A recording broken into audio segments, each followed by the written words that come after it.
দর্শক, আমি ইতিমধ্যে উপস্থিত রয়েছি চরপেশন শিশু ও বিনোদন পার্কে এবং আমরা এখানে এসেছি দৌলত খান সাকিনা আদর্শ একাডেমি শিক্ষা সফর 2025 সাল উপলক্ষ করে। এবং আমরা কিন্তু দৌলত খান থেকে এসেছি চরপেশনে 11টা নাগাদ। এবং চরপেশন কেন্দ্রীয় খাসমল মসজিদটি অনেক সুন্দর। এবং আমরা আরেকটি বিষয়ে এখানে দেখেছি, সেই চরপেশন টাওয়ার অনেক সুন্দর ওয়াচ টাওয়ার এবং নানা রকমের মানুষ এখানে আসে সেই টাওয়ার অনুভব করতে। এবং আমাদের সে সাকিনা আদর্শ একাডেমির ছাত্রীরা খুবই সুন্দর সারি সারিভাবে ড্রেস পরে সেই শিশু পার্কে ঢুকছেন। এবং আপনাদেরকে আমি আরেকটি বিষয় জানিয়ে রাখি, তারা একই দলভাবে সারিবদ্ধ হয়ে সেই পার্কে ঢুকছেন তাদের সেই বিনোদন অনুভব করার জন্য।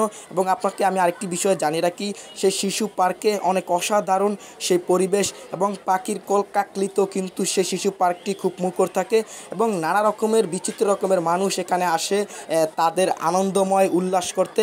অন্যদিকে আপনাদেরকে আমি আরেকটি বিষয় জানিয়ে রাখি, এখানের পরিবেশটা কিন্তু অনেক সুন্দর এবং ভিতরে কিন্তু একটি ফাস্টফুড রয়েছে খাবার খাওয়ার জন্য এবং নানা রকমের মানুষই কিন্তু এখানে আসে। তো এই ছিল আমার কাছে সর্বশেষ তথ্য চরপেশন শিশু ও বিনোদন পার্ক থেকে।